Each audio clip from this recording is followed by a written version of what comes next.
I heard through the grapevine that some of you need this reminder that your eating disorder is valid at any fucking weight.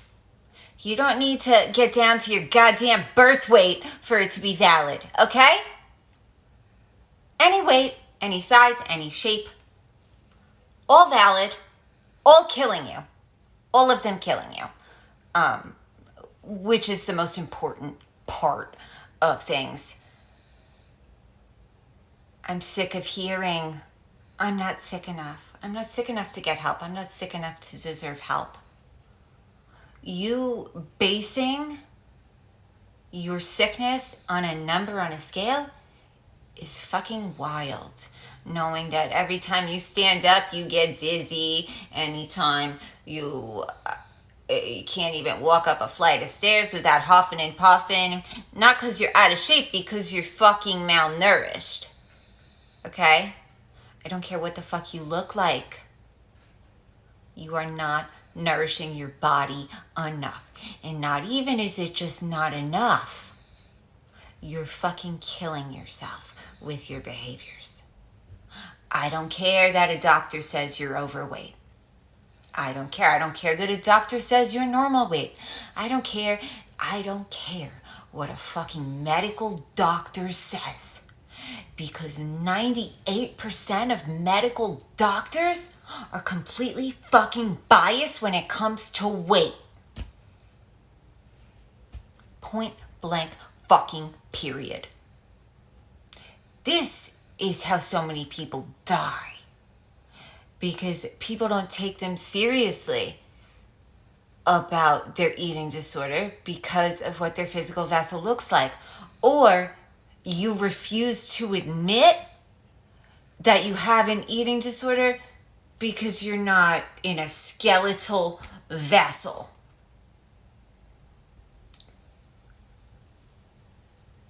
The percentage of people with eating disorders that actually look like that is minute. It's like 6% or something, 6% of anorexics or something. I don't know if that's accurate. The last time I heard that was a long time ago, so I don't know if that's still an accurate statistic, but regardless, it hasn't gone far from there in either direction.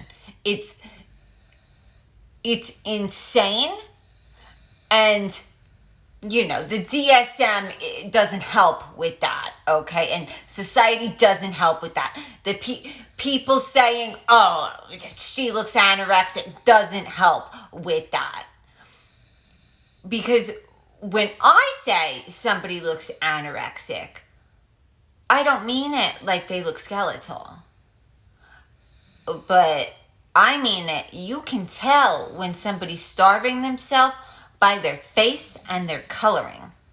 It has nothing to do with how big or small they are, the size of their vessel, but their face. You will always be able to tell in their face. It's the way your face hangs together, literally. It's like, if you have an eating disorder, if you've had an eating disorder for a long time, you know the difference. There's a look. And your eyes, no matter what, dead as fuck. Dead as a doornail in the eyes, okay? It's, and I think I did mention this in a video yesterday. I was talking about those GLP-1 drugs for that medical doctors are prescribing people to, lose weight, and it's inducing eating disorders. And I think I might have even said in that video, you can tell, like, none of these people want to admit that they're starving themselves, but they look anorexic. And they do. It doesn't matter how big or small their body is. Their face is, have you ever heard them say they have Ozempic face? That's an anorexic face, is Ozempic face. It's a starved face. Your skin's just like hanging off your bones. It's sunken, but it doesn't even have to be. It's just a look, and I can't explain it, and I'm certainly not showing you pictures of anybody. But their eyes, it's all in the eyes. Their eyes are sunken in their head and they look like a fucking bobblehead doll, usually. And I don't say that in a judgmental way. I say that in a factual way. They look like a fucking bobblehead doll. If a bobblehead doll looking motherfucker could be factual, that's it, I suppose.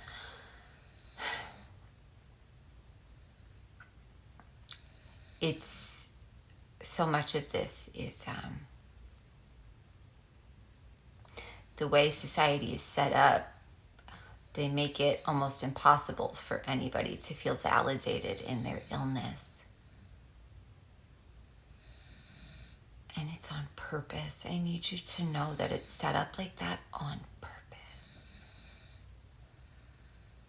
They don't want people to heal. They don't want people to find confidence, especially women, because they fear divine feminine power and divine feminine rage. They fear that for good reason, because if enough of you guys found it as well,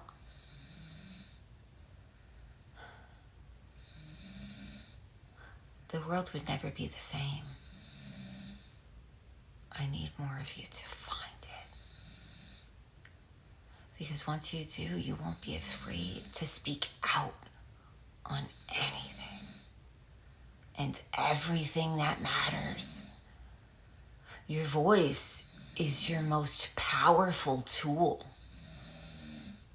And so many of you are terrified to use it because you're not confident in what you know. A lot of you think you don't know anything. I don't know anything. I don't know this, I don't know that. But really, the only thing you don't know is how you feel. I know. Once you figure out what those feelings are, it's not just heaviness. It's not you feeling heavy. It's not the emotions feeling heavy. It's not your physical vessel feeling heavy.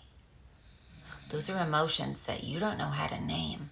And even if you think you're naming them, I can assure you, you're not naming them accurately. Perhaps you're naming the surface level emotion, but you've always been too scared to go deeper than the surface. That's when you heal, when you decide to go deeper and to figure out what those feelings actually are. And then let yourself feel them without trying to stop them, without trying to numb them, without trying to stuff them down or purge them. You cannot avoid your life anymore. Your life is happening whether you want it to or not. So you using all these behaviors to try and stop time, it doesn't work. Perhaps you're stopping it in your mind. You're never going to go back. You're never going to go back to being a child. Some of you want that. God only knows why. I mean, maybe some of you had a good childhood, but if you have an eating disorder, my thought is, it probably wasn't that great. Even if you're thinking right now, no, my childhood was fine. You didn't look deep enough. People who grew up in healthy households do not develop eating disorders. They don't. And that is a message to parents in particular. Also, like amplified on the parents. Somebody who grows up in a healthy and emotionally healthy household does not develop an eating disorder. It doesn't happen. Doesn't.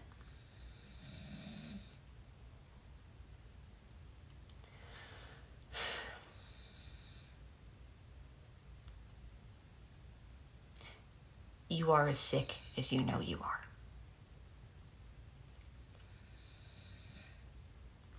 You don't need anybody else to tell you that. You don't need anybody else to tell you that in order for you to reach out yourself for the help that you need. You know you need it, but you're too scared. You're too scared of judgment. The only person that can judge you is you. Make a choice.